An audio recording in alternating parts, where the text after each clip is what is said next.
Let me begin formally. Good afternoon, everyone, dear participants, dear speakers, panelists, and my colleagues.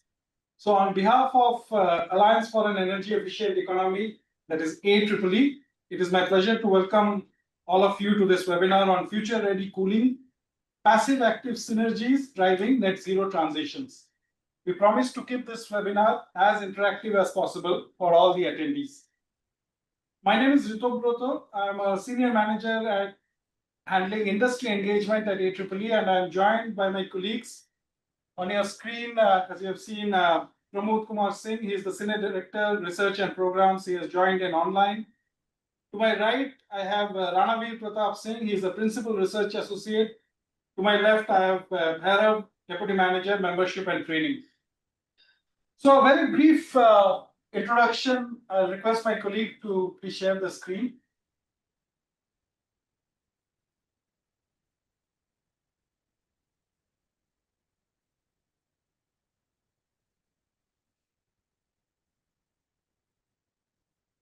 Thank you, Bhairav.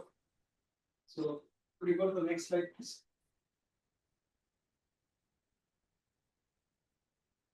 Right.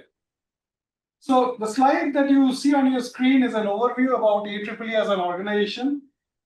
So AEEE promotes energy efficiency as a resource and collaborates with industry and government to transform the market for energy efficient products and services, thus contributing towards meeting India's goals on energy security, clean energy, and climate change. But beyond what you see on the screen, a few other facts.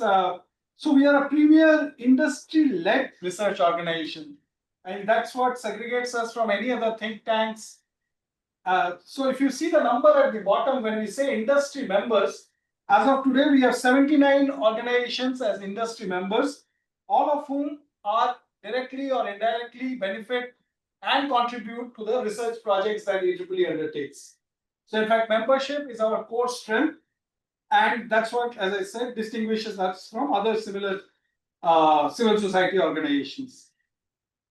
AEEE operates, if you see our organization goals for this decade, we primarily facilitate energy savings, promote green investment, and facilitate green jobs. And we are almost in the middle of this decade, and we are by and large, the good news is, in track for achieving all of these goals that we have set out at the beginning of this decade. Other than that, the RISE is more of an internal ethos and culture that we follow at AEEE. And we are a not-for-profit body. We are registered as a society. And we also take up, beyond our research projects, we are eligible to work for CSR activities as well. So these are a few verticals that AEEE works in. The primary verticals, as you can see, the buildings and built environment, low carbon built environment, that is the first vertical. The bullets under each of these verticals highlight what activities we typically uptake or what focus areas do we have under each of them. Similarly, under sustainable cooling and cold chain, smart and resilient power, where we work primarily on the demand side, as well as smart mobility. There is global and local action highlights our work with the government, both at the national and central and the state level agencies. The decarbonization catalyst, which is the fifth vertical, is a cross-cutting vertical which supports all the other four verticals that I spoke earlier. So as you can see, whether it is facilitating an ESCO model or benchmarking, data analysis, or financing, procurement, capacity building, all of these are required for the other four major verticals. Beyond this, if I have to highlight a couple of our major initiatives, so AEEE was the lead knowledge partner for the Ministry of Environment, Forest and Climate Change while developing the India Cooling Action Plan. So that became the base document for all kinds of various research going on thermal comfort and cooling in India today. Apart from that, every year, along with the Bureau of Energy Efficiency under the Ministry of Power, we release something called a State Energy Efficiency Index, which is a ranking of all the states on various qualitative, quantitative, and outcome-based indicators. We have also signed MOUs with various state agencies as part of the State Energy Efficiency Action Plan. We also work very closely with the industry as part of various working groups that AEEE has. Beyond that, as I said, we take up CSR projects. We also work as part of Decarbonization Business Charter. and other initiatives very closely with the industry. If you go to our website or follow us on social media, you will see our leading reports where we work very closely with Infosys, Sendboba, and Symphony, and so on, to name a few. Finally, with this, I would request a couple of lines that I would like to speak about the webinar that we are doing today, which is the Ion Zero's 4th episode. So Ion Zero was conceptualized by AEEE earlier this year. It offers deep dives into critical solutions for achieving net zero. The episodes under this series cover 4 thematic areas: latest products and technology innovations, breakthrough financing models, evolving regulatory policies, and emerging career and skilling opportunities in the net zero ecosystem. So on all our webinars, we try to take up one or two of these thematic areas. So with this, presentations today in the 4th episode under this series will be delivered by industry experts from 2 leading AEEE member organizations, that is Ambiator Private Limited and Broad Group. With this, I would request Tiger Astor from Ambiator to take a minute and introduce himself, followed by Akshay from Broad Group. Tiger, if you could please unmute yourself and... Hi, good afternoon, everyone. My name is Tiger Astor. I am one of the founders of Ambiator Private Limited. We work on sustainable cooling, and I'd love to delve further and share more information with you. Thank you, Tiger. In fact, your bio has been read, I'm sure, by all the participants while registering for this webinar. So, Akshay, if you could take a minute to introduce yourself briefly. Yeah. Thank you, Mr. Sen. Good afternoon, everyone. This is Akshay Mangal. I am the sales manager for the Broad India, that is the subsidiary of Broad China. We are also into the sustainable cooling space. Majorly, we are a vapor emission machine manufacturer. And today I will present more on the magnetic levitation oil-free chiller centrifugal chiller technology. So that's all about it. Thank you. Thank you, Tiger. Thank you, Akshay. Thank you for coming together and setting this webinar up for us. With this background, I would request my colleague Pramod to please set the context and set the ball rolling for this webinar. Pramod, over to you. Thanks, RBS. Thanks, Tiger and Akshay, for joining us, and thanks to all the participants. Once again, a warm AEEE welcome to everyone. I must admit, as I was preparing my context remarks, trying to link it with the urgency of rising temperature, I also noticed outside my window that it's been raining and raining for, last couple of days continuously. It's been a surprisingly wet year and a welcome respite, as we know, unlike the previous summers. But the science is clear. Global warming is a long-term trend, and a single cool year, we can say, just a blip on the radar. Over the years, it has also become a cliche that cooling is not a luxury, it's a necessity. However, at AEEE, we say that thermal comfort is another pillar of human survival alongside food, water, and shelter. As all of us know, that country is firing all cylinders to achieve Viksit Bharat 2047, which is our vision to transform into a developed country. And to reach this goal, our energy demand is set to grow almost 2.5 times in next 20 years. With cooling alone projected to rise eightfold in next 10 to 15 years. And within cooling segment, cooling and refrigerator, it's the building space cooling which will contribute towards the largest share. Space cooling today is already at 10 to 12% of India's electricity use. And by 2030, cooling could account for almost 50% of India's peak demand growth, and overall contributing to 60% rise in the peak load versus today. Already in 2024, room air conditioners contributed roughly 60 gigawatt to India's evening peak load. That is more than the entire peak demand of countries like Spain or South Africa. And buildings contributed 30% to our national electricity use. So the point we are making, and which everyone or most of you know, that cooling demand is going to grow, and unless arrested, this may lead to unintended consequences. They say that every solution breeds new problems, or some people say if you don't solve a problem, you don't solve a problem, you just trade it for another problem. So without efficiency, if this cooling demand will increase, one can imagine the kind of stress it's going to put not only on our infrastructure capex requirement, but also in terms of our import bills. However, with efficiency and innovation, we can save energy, we can save money, we can save the country, we can also save the planet, all while keeping people comfortable and productive. At AEEE, we say that the most sustainable energy is the energy we can avoid consuming through energy efficiency measures. Hence, it's not a side strategy, it should be a core part of India's clean energy transition.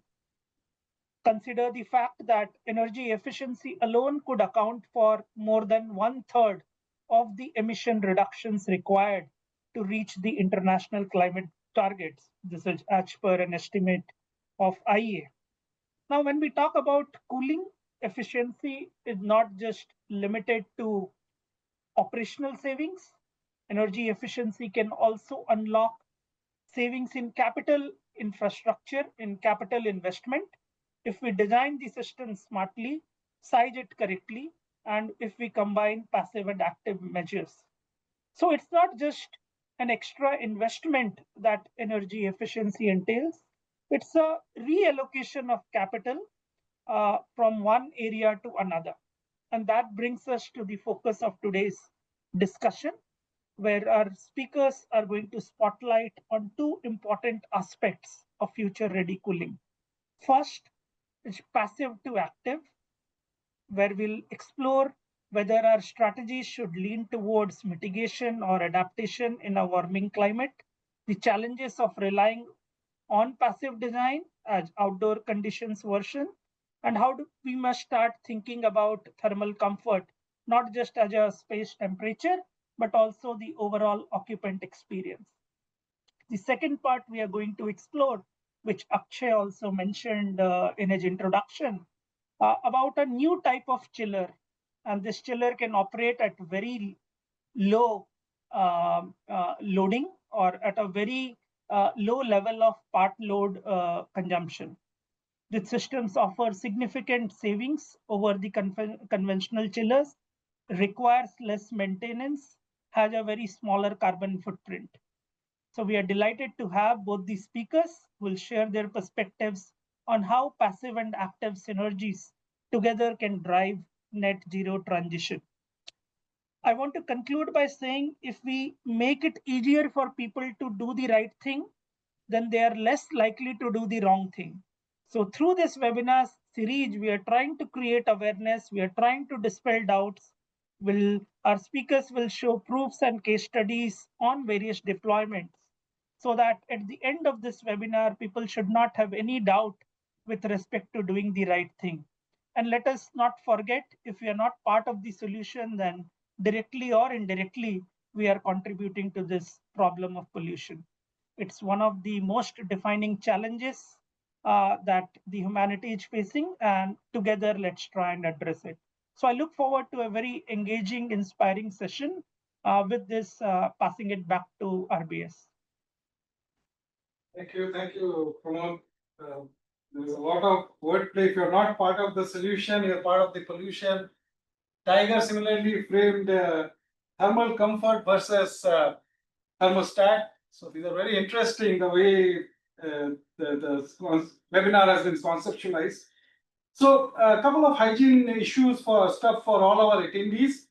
So you will find two boxes at the bottom of your screen. One is about a chat box, and the second is a Q&A box. So any kind of connectivity issues that you face, or you want someone to go in full screen or anything of that sort, please put it in the chat box. Other than that, any questions that you have for the speaker, please put it in the Q&A box. We'll try to cover as many questions as possible. We have dedicated time allocated for that at the end of each presentation. We'll try to club questions and ensure that everyone gets addressed. Or else, whatever questions are left, we will ensure either after the webinar or during the webinar itself, we will request the speakers to answer you in the chat box once their presentation is over. So with this background, I would request the first speaker, Tiger from Ambiator, to please share his screen and start his presentation.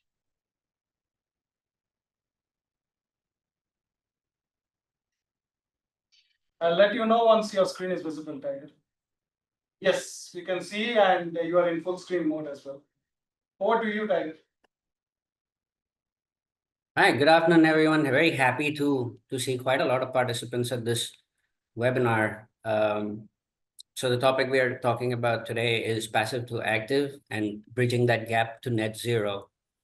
Sorry, Tiger, sorry to interrupt. Just one last thing. You have 25 minutes, and I'll ping you at the 20th minute to give a warning to wind up in the next 5 minutes. So 25 minutes in all time. Thank you.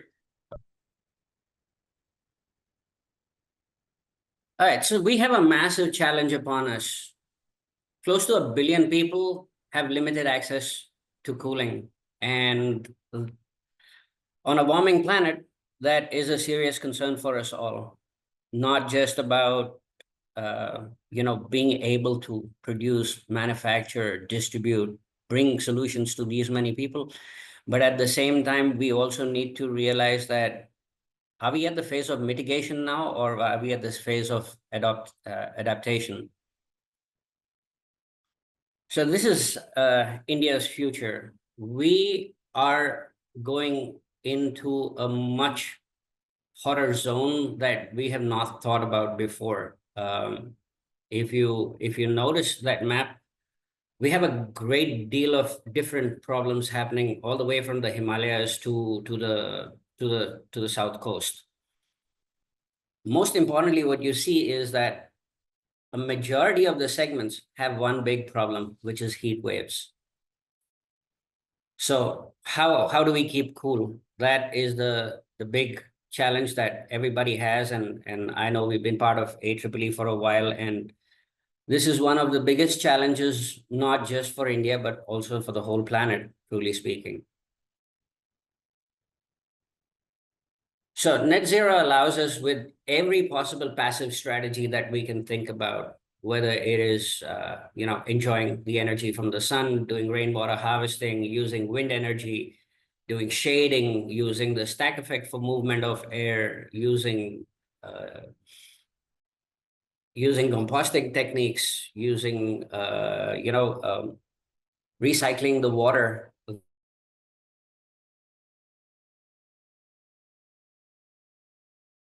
that you waste. There's so many strategies implemented in some way or another. But the problem is that India is still getting hotter, and 70% of our country actually lives in that massive shade of oranges. So the challenge now comes that bringing all these passive technologies without a bridge to active is going to be a challenge. So like we heard before, it's raining for the last couple of days in New Delhi. But if you take 5-year intervals, or approximately 4 to 5 year intervals, the weather has changed everywhere. I'm showing you 3 graphs of Hyderabad.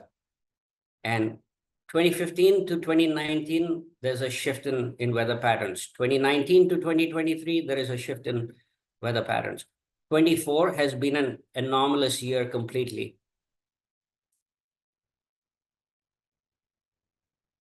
So the big problem is that we can't air condition our way out of net zero. So you build a passive building, and then you get somebody saying, lekin garmi bahut hai, and then you end up going and putting an air conditioner. But that's not the solution. That is the big problem that we have. So what are the cooling options that we have right now? And along with the passive strategies that we are using, there are a couple that have been as products and available in the market. So I like to illustrate this slide to show you that every technology has a threshold temperature. A ceiling fan works really well until the temperature of the air is above your body temperature. So once you start going above 36 degrees centigrade, your body starts feeling lesser relief with a fan. Same thing that happens with desert coolers or air coolers, or some people call them water coolers, that we have been using since nearly times of the World War, the Second World War. Now, the technology is valid, but it has, again, a ceiling. It's able to perform only when temperatures are under 40 degrees. Then we have the air conditioner as a product, and the air conditioner is more of an active system where it's designed for 35 degrees C operating conditions and testing conditions. But in our summers that we are seeing, our temperatures are frequently in the 40s and reaching up to the 50s. So every time the temperature goes up, so do your electricity bills. So as a passive strategy, we're looking at how to bridge that gap between passive and net zero and bring in an option that says, can we skip an air conditioner in hot and dry climates? Which is where close to that 1 billion people actually live. We have about 20 million living across the cities on the coastal side, but a majority of the population lives in the middle. So bridging the gap can be done with dew point cooling. This is a Giovanni bioclimatic psychrometric chart that I have shown, where a majority of the comfort hours can be stretched all the way with the dew point cooling like technology. And area by area, this changes as the weather patterns change and also the temperatures across the country change.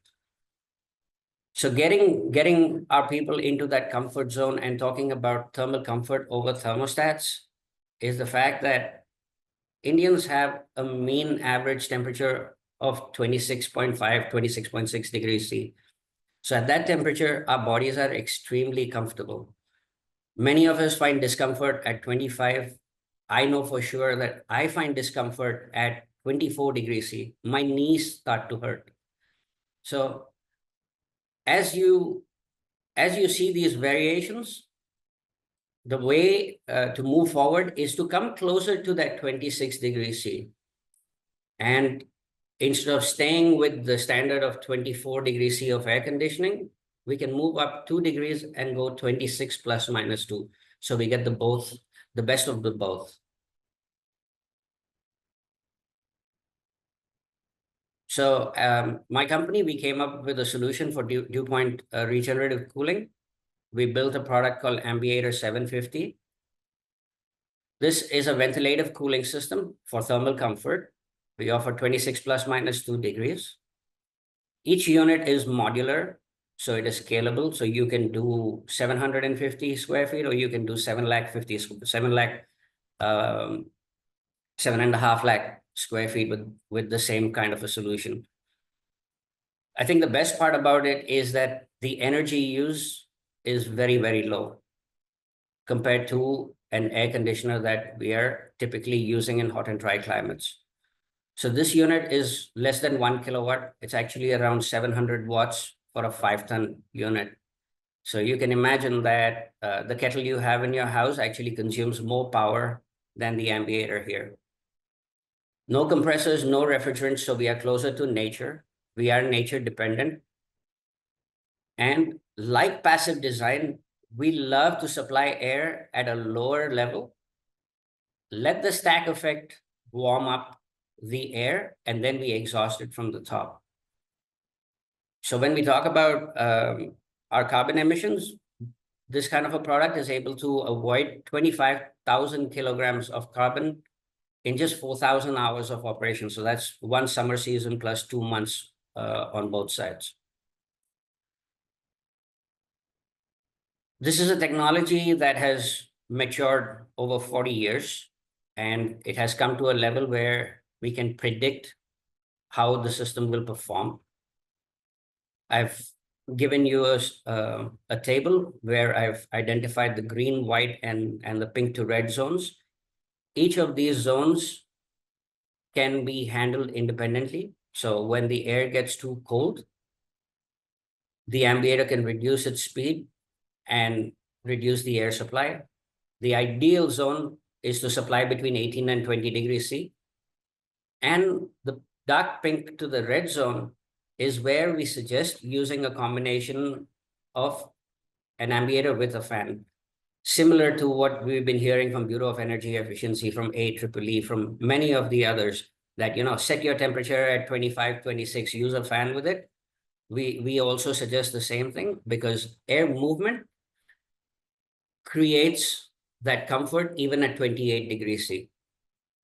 And the best part is that the human body is very adaptive, and it hardly takes us a few minutes to switch from a very hot zone to a moderately cool zone without getting a thermal shock. So this is a very interesting concept that we came up with, and we wanted to educate people that you don't have to cool a whole volume of space. And by doing that, you are automatically cutting off 50% of your energy use. If you are in a 3.5 meter building, the average human being is around 2 meters in height. Some of them are much lesser. I'm 165, so I'm also short. 5'6" is the top level cooling that I need. So if we can work out a strategy that we start putting cool air at the lower end of our buildings, net zero, or even the not net zero buildings right now, we will have a significant impact on energy use.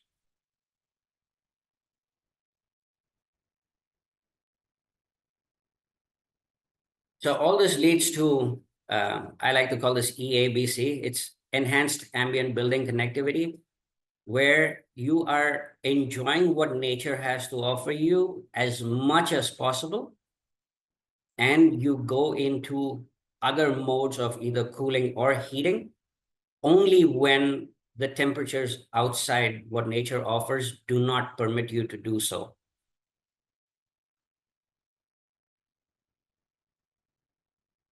So good thermal comfort, it directly means energy saved. And you don't want to be too cool, you don't want to be too hot.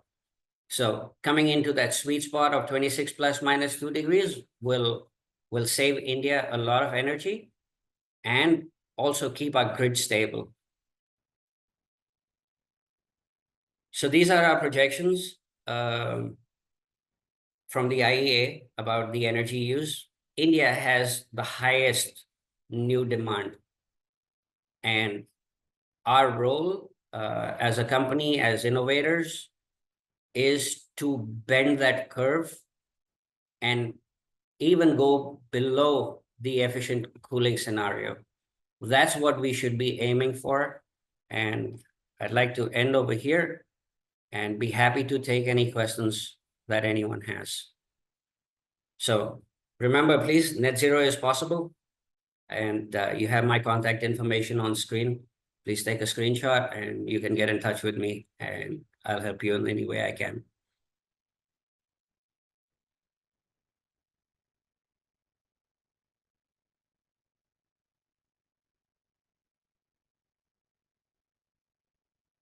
All right, AEEE team, I think we are at the end of my presentation. Yes, thank you, Tiger. You can stop sharing the screen from your side. Yes. So my colleague Ranavir would conduct the Q&A session. I would hand over to him. Ranavir, over to you. Yeah, thank you for the insightful presentation, Tiger. So we have received a few questions, and let me pose some of them. So as you highlighted, the tussle between mitigation and adaptation. So could you please give us some, explain it through some case examples in if you have come across, and or through your solutions, how are you trying to prefer between adaptation and mitigation measures? So yeah, that is the first question. So on a broader scale, I'd like to address this, that mitigation was a possibility till we hit the 1.1 to 1.2 degree C mark. And that is where our solutions should have actually been in market, and that would have been around 2015-16. Now we have crossed that 1.2 degree C threshold. We are headed for 1.5 degree C.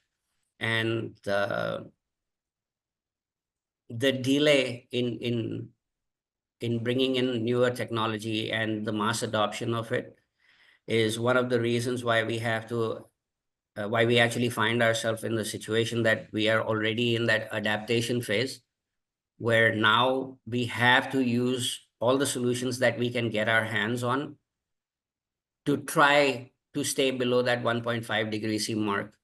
And you see that not just with cooling as a segment, you see that happening with transportation, with electrification, with energy storage systems. So all of these are going to be a contributing factor to ensure that we are below that 1.5 degree C mark. So it's not a single product, it's a bunch of products and solutions that need to be accelerated and deployed at a much rapid pace.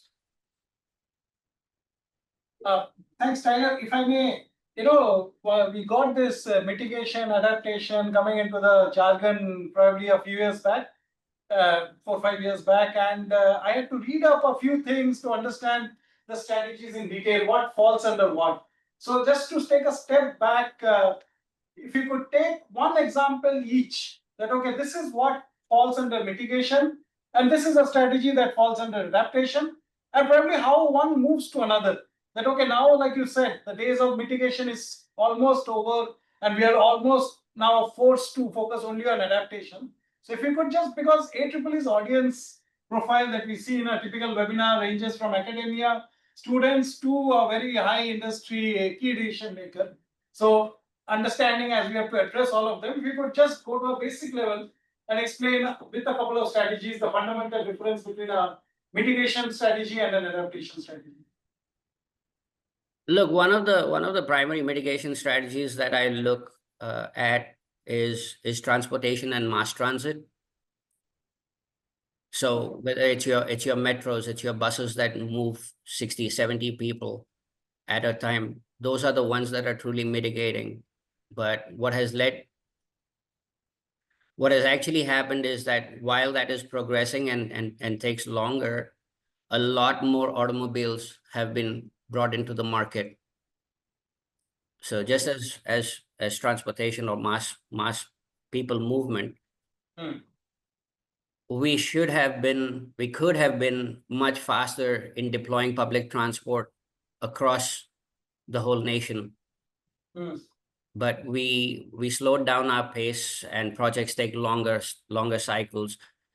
And this has, in fact, created a small dent in what we tried to achieve in mitigation. Okay. Now, when we talk about adaptation, is that temperatures are already above 1.1, 1.2 degrees C now. Now we are in that stage that we have to figure out ways how we need to keep ourselves cool. Because you're sitting in an air-conditioned room, you realize that while you're using that air conditioner inside, you're generating heat on the outside. Now, if you look at just Khan Market in Delhi, if you walk through any of the bylanes in summer, you're basically tandoori out there, because those temperatures are way above 60 degrees that you're pouring out into the alleyways. So because we missed our chance at mitigation, now we have to adapt to those high temperatures But the problem is that there's a feedback loop with air conditioning. That one feels warmer, he goes and buys an AC and he feels comfortable, but the next guy feels a lot more hotter.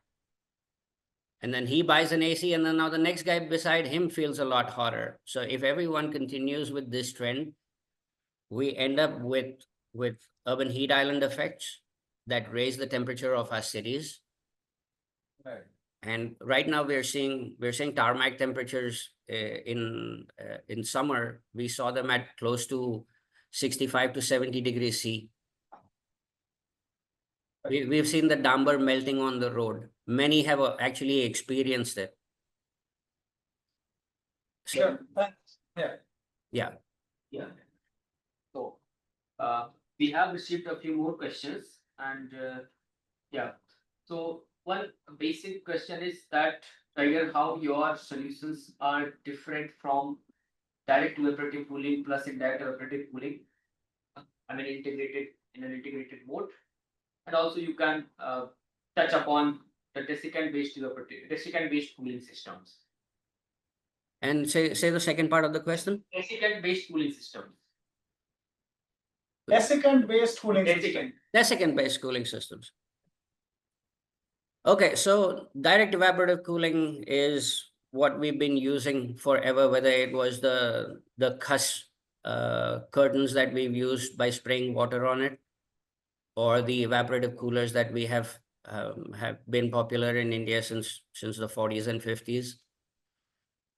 Indirect direct evaporative cooling is a combination of a cooling technology where you're using outdoor air as a heat sink, and at the same time you are reducing the temperature of the air and doing that without adding moisture.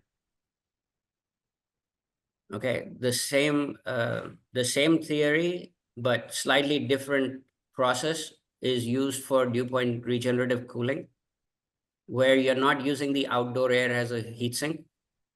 You're using pre-cooled outdoor air as a heat sink. And that allows you to get much better temperature outputs, or a larger delta from the ambient, while combining itself with evaporative cooling, because working in hot and dry climates, you need to add humidity for human thermal comfort. When it comes to desiccant systems, there are options. You have solid desiccants, you have liquid desiccants. Both have been, at least the solid desiccants have been in the market for a very long time. They are highly energy intensive because they have a regeneration process. The new liquid desiccant systems that are coming in the market are possibly using what do you call it, time of day tariffs to take advantage of the regen cycles, which makes it a lot more interesting and conducive in places where you actually have a time of day tariff. But otherwise, they're going to use similar amount of energy for the regeneration process. Okay. Also, one more question. Are there any case studies where the switch to the ambient solutions have resulted in significant energy savings? If you could share some case studies. Yeah, sure. I'd like to give you my first customer's example. My first customer was a household, and it was a 2.5 floor villa where all the bedrooms were already air conditioned.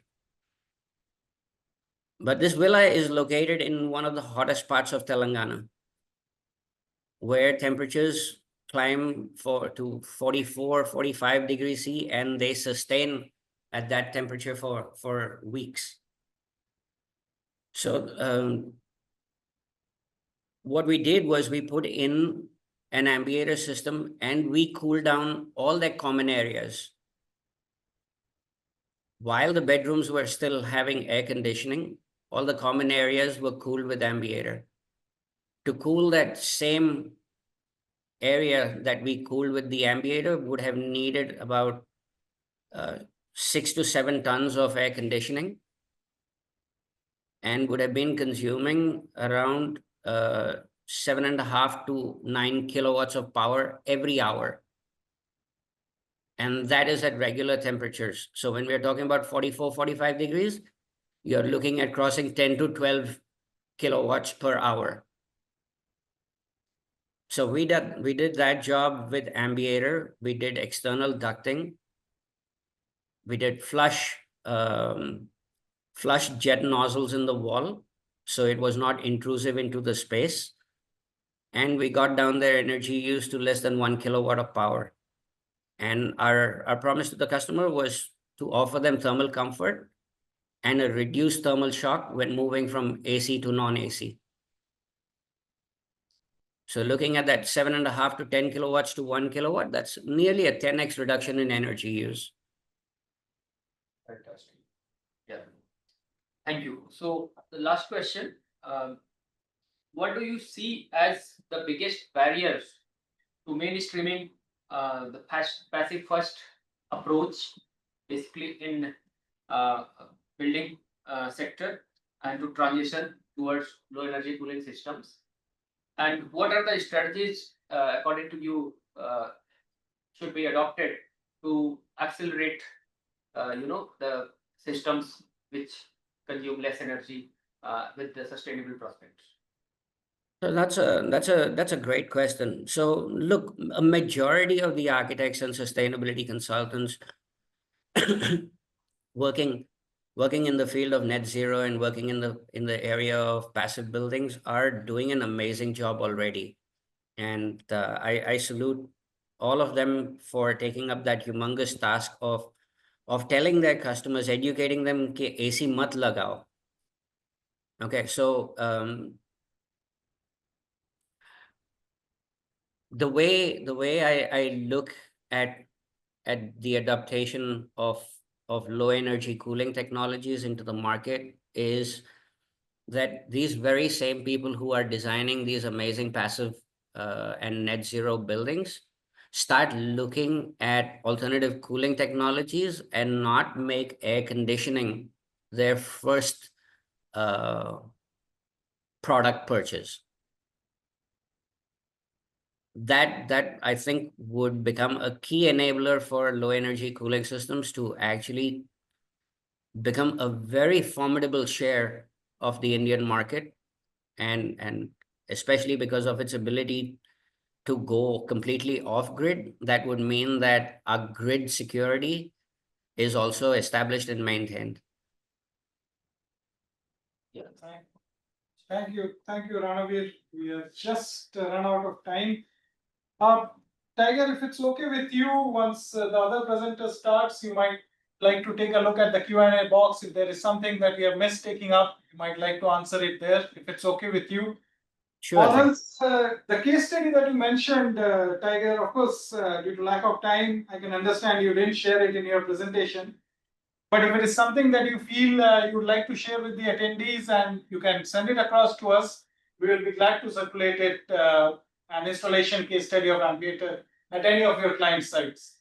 Sure And thing. along with that, Tiger, I hope you would be okay to share your email ID, which you will, as a follow-up email with all the participants. We will share that. They might, in many cases, like to get in touch with you for business, academic, and whatever reasons.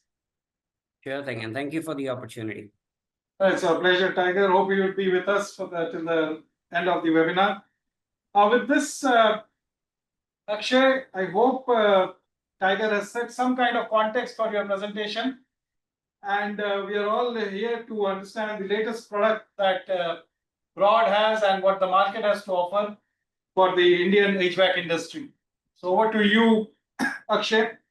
And to the participants, the same instructions once again.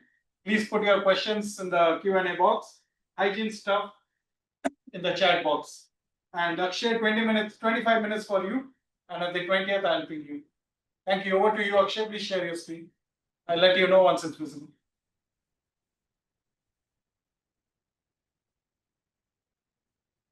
I hope my screen is visible, right? Yeah, it's just coming on. Yes, could you go to full screen, please? Yes, yes. It is full screen. Go ahead. Okay. Thank you, Mr. Sen. Thank you, Tipli, for the opportunity given today to present the latest technology in the field of the centralized air conditioning system.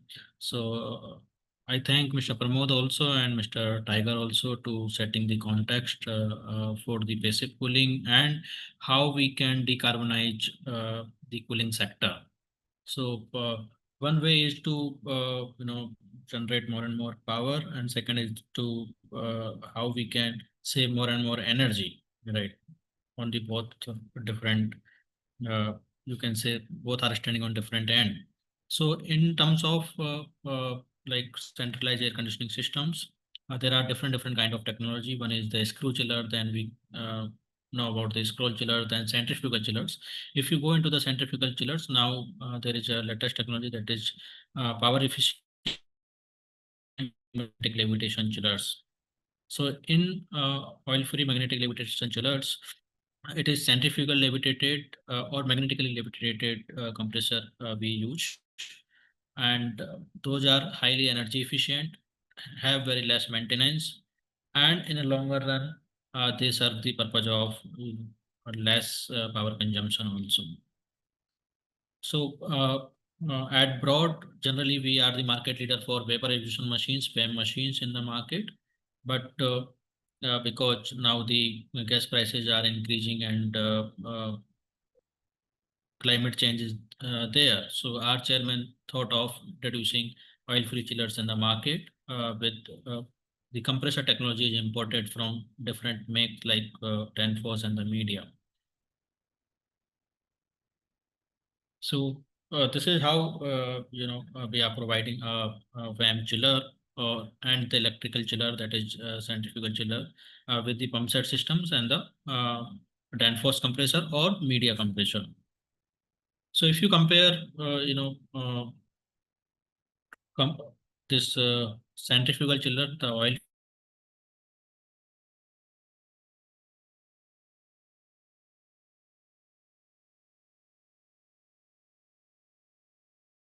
of the chiller that we go for, that is from 520 kilowatt to 440 to 100 kilowatt of energy TR range we can go.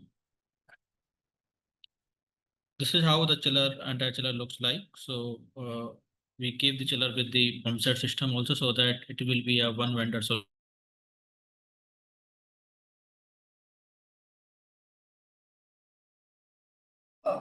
also highly energy efficient with, hello. Akshay, sorry to interrupt. There is a bit of lag between your slides and when you are speaking. If you want to save some bandwidth, you might like to switch off your camera if that saves some bandwidth. Okay. Okay. Go ahead. Okay. Perfect.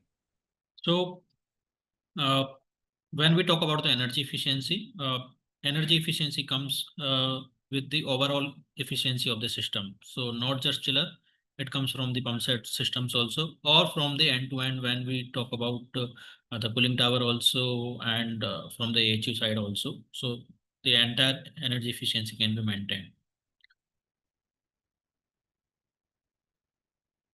So talking about the Danfoss turbo core compressor system. So here in this turbo core compressor, there is no friction because there is no mechanical bearing, but the magnetic bearing is there.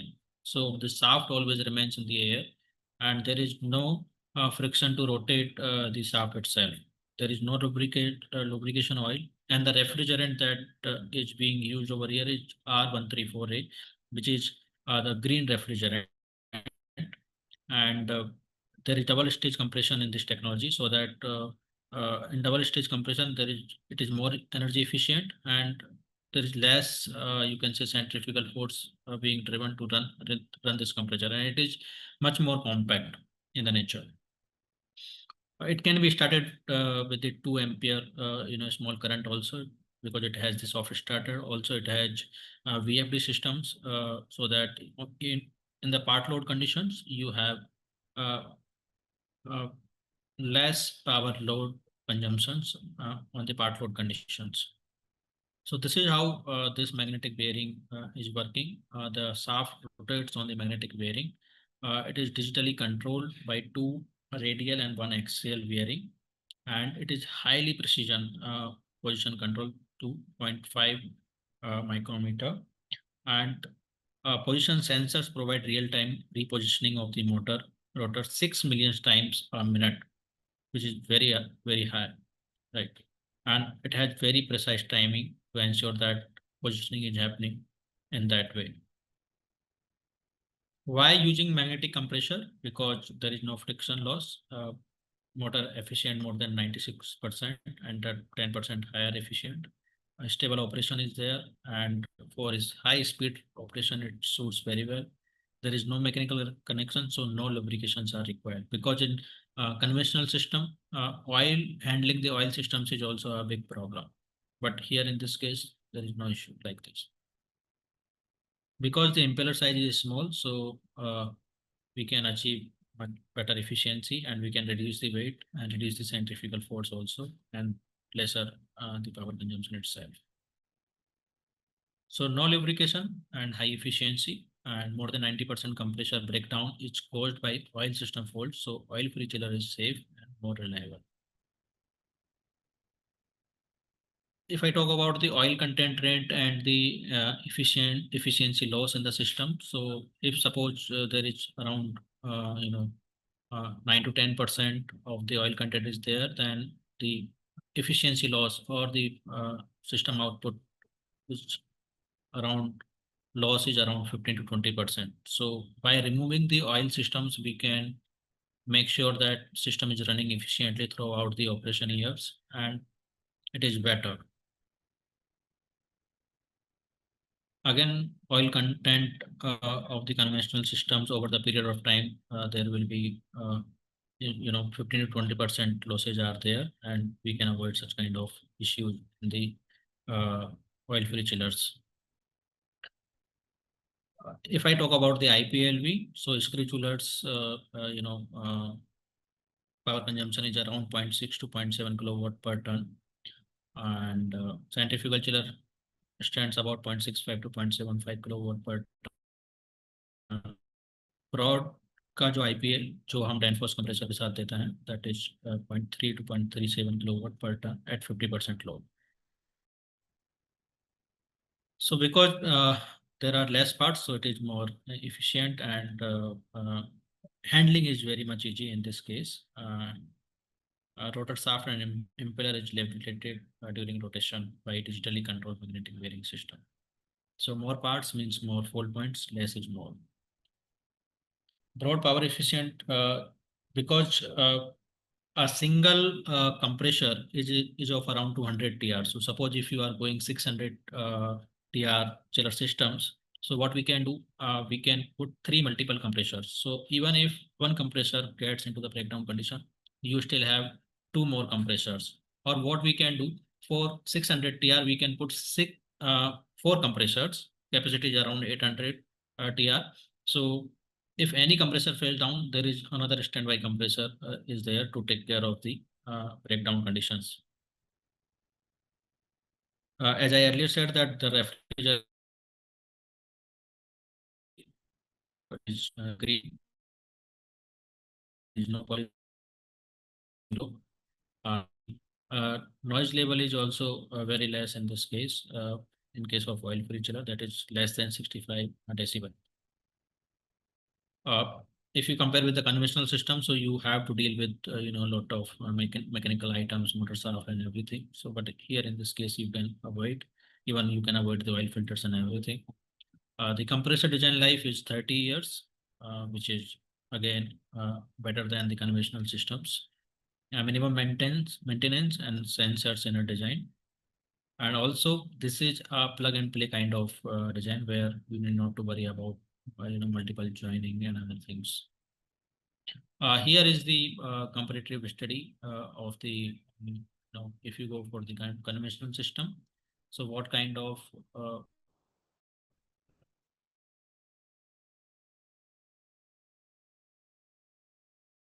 system, if you go for the power efficient chiller, how you can avoid those regular maintenance, and definitely a lot of trouble, even the resources also, you can say.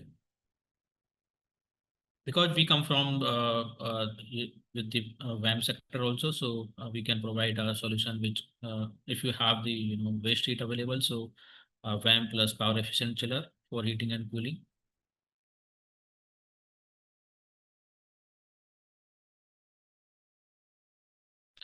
These are different configuration of CHP systems and the oil free chiller systems, depending upon the requirement again.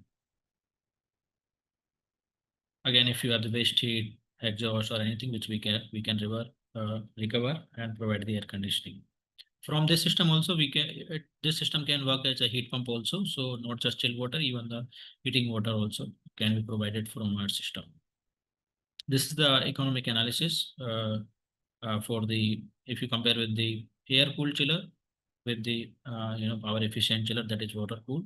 So paybacks are really good. It is less than 2.7 years, and all the data has been taken here as per the AHRI standards regarding the loading conditions.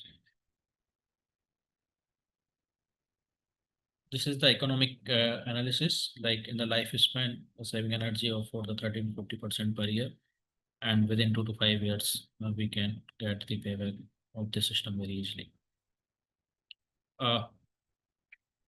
This is one video of Nanjing Youth Olympic City. Why I have put this video, because here what we have done, we have integrated air conditioning systems with the air purification system. So you will have the feel of both of it, because in current days, purified air or fresh air is the need of the hour, right? So with the help of air purification system, that is again centralized one, and brought either WAM chillers or the oil free chillers, we can integrate the systems accordingly.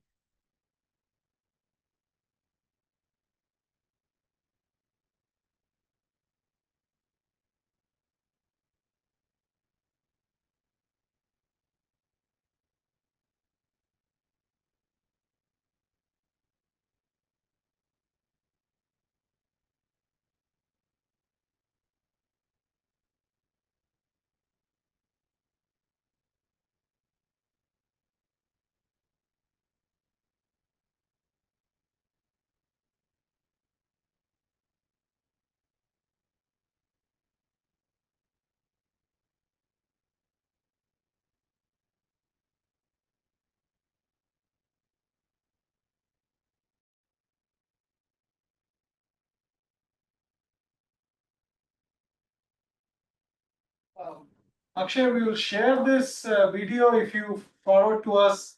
We'll share it with the participants. The reason being, we are not able to hear anything. The video is playing, but there is no audio.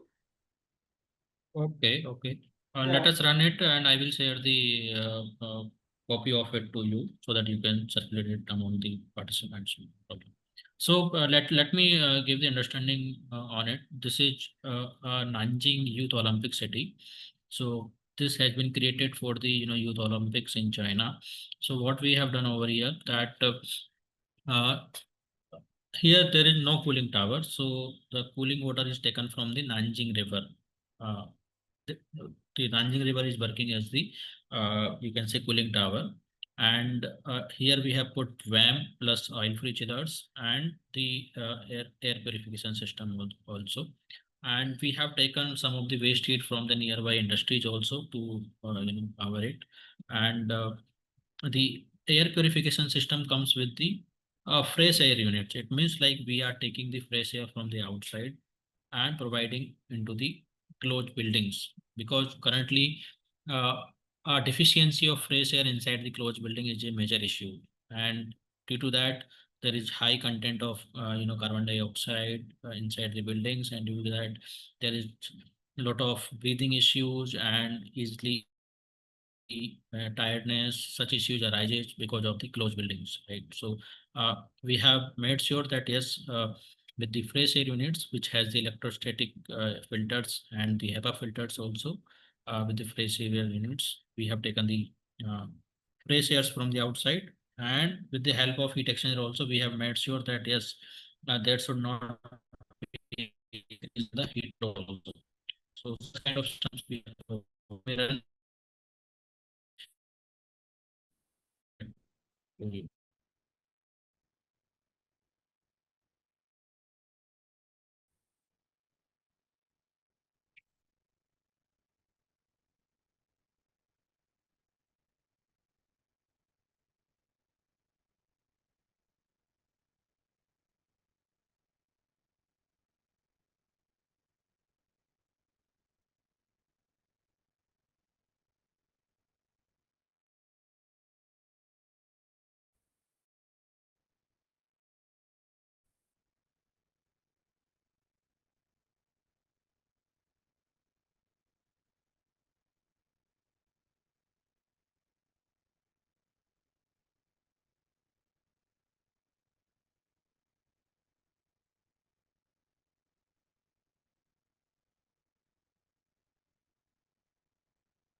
I think we can move on, Akshay. Without the audio, it may not make much sense to the participants. You can share the link and we will surely add it as part of the follow-up email to all the participants and connect them to you.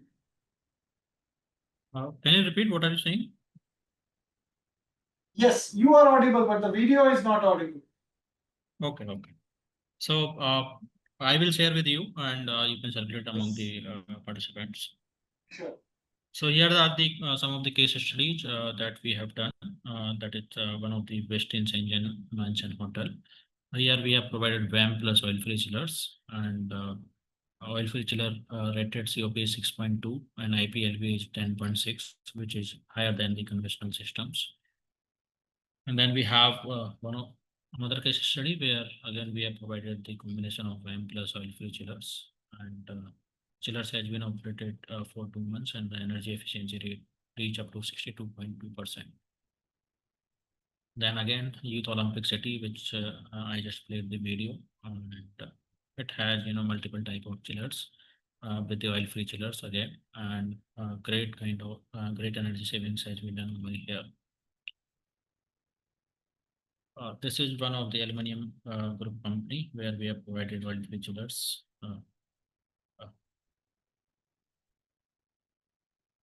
So this is all about the oil-free chillers. If you have any queries, we can take. Thank you. Thank you, Akshay. Over to you, Ranavir. We will have about 5 minutes for Q&A. Thank you, Akshay, for the insightful presentation. We have received a few questions. So the first question is, what is the market familiarity in India of these magnetic chillers, levitation chillers? How is the growth pattern in terms of adoption?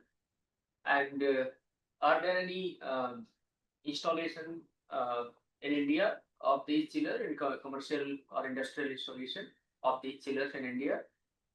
Because you have shown the case studies from mostly from China and other countries. Yes, Mr. Ranavir. So in Indian market,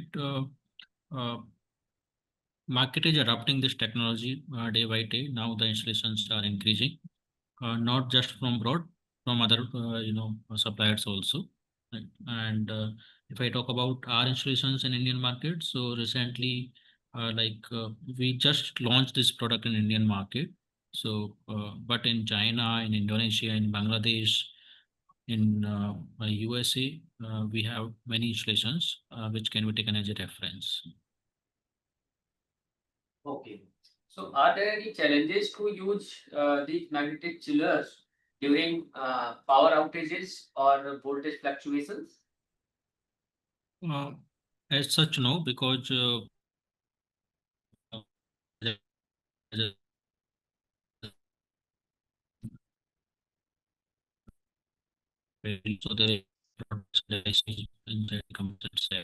so it is much safer than the conventional system actually.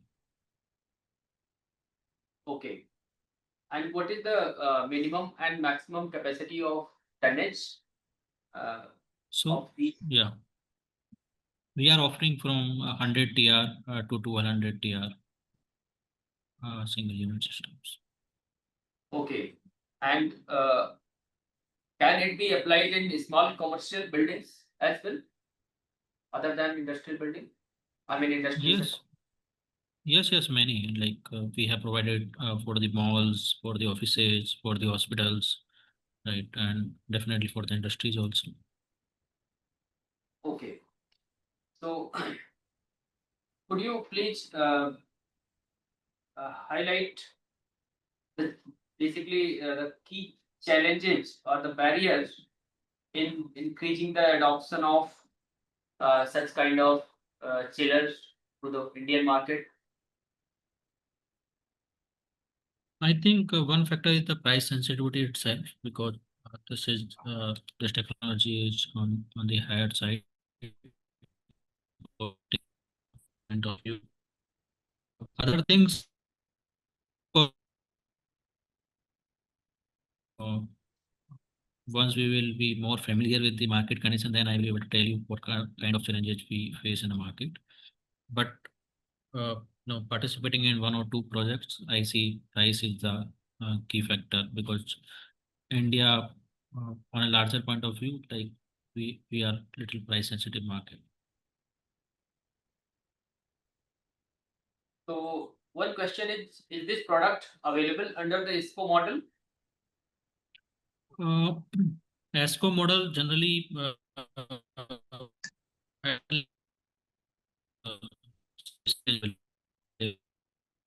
also, we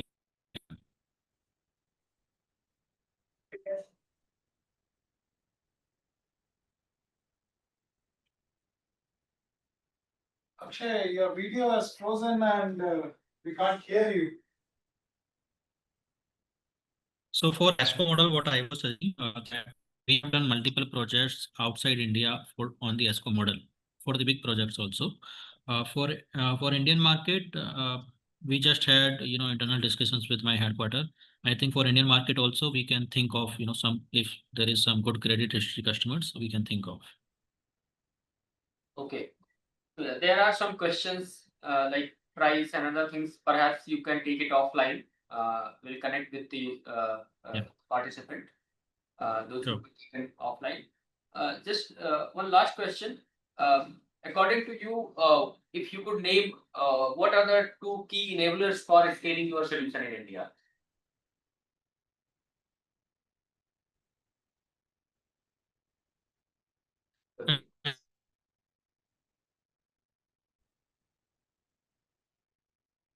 What are you, Mr. Ranavir? I did not get your point.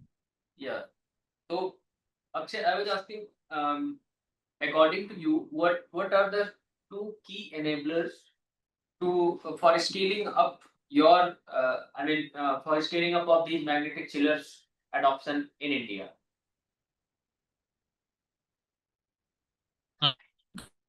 joined with the right kind of partners,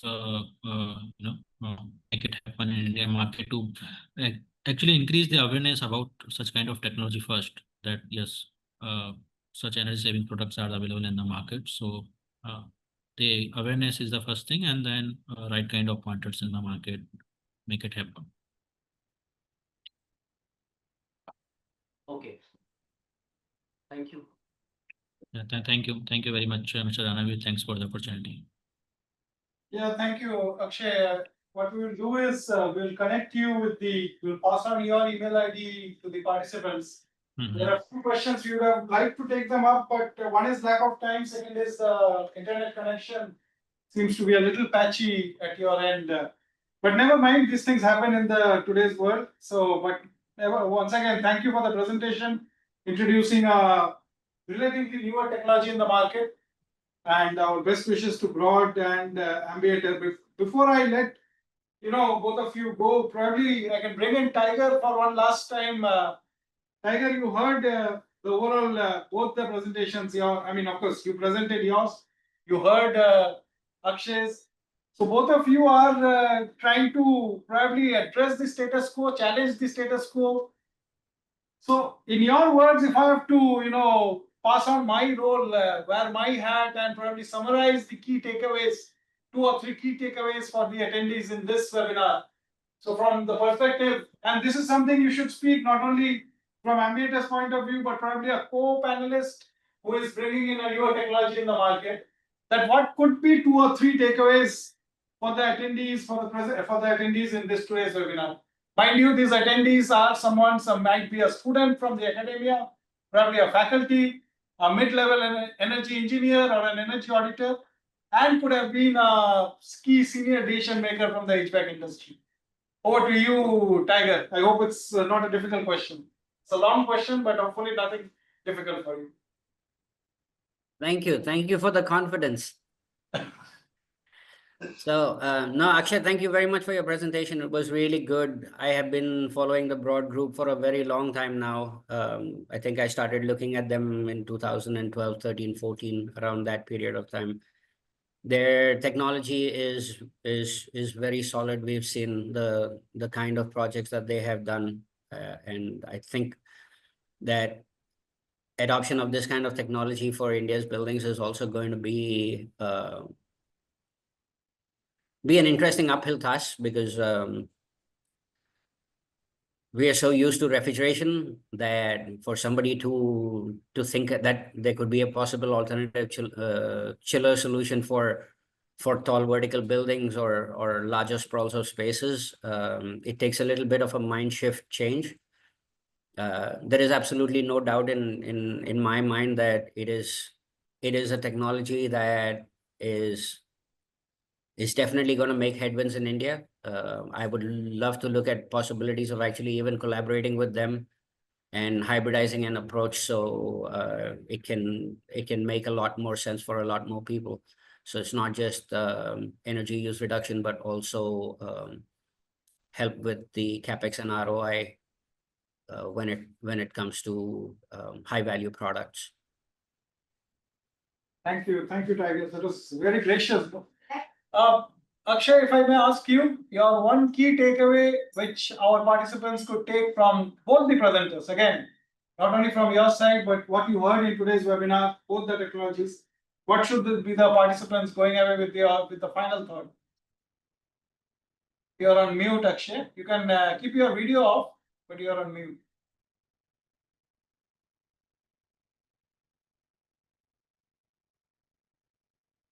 Okay, I think we lost you, Akshay. Okay, Ranavir, you have been acting as the bridge between the attendees and the speakers.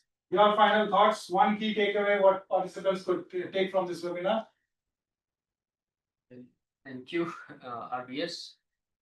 So one simple and general kind of the takeaway that I can read out here is the passive and active solution need to work together to bend India's cooling demand, and the adoption is not solely dependent on the technological proficiency. Rather, it also hinges on economic criteria like feedback clarity, reliability of operation, and health co-benefits.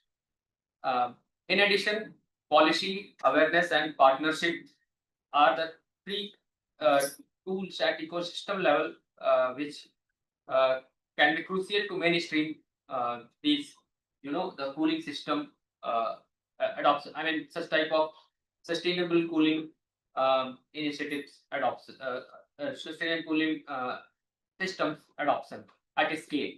Because given India's diversity from dense urban clusters to rural housing, no single solution will suffice basically the purpose. So only an ecosystem level approach can work.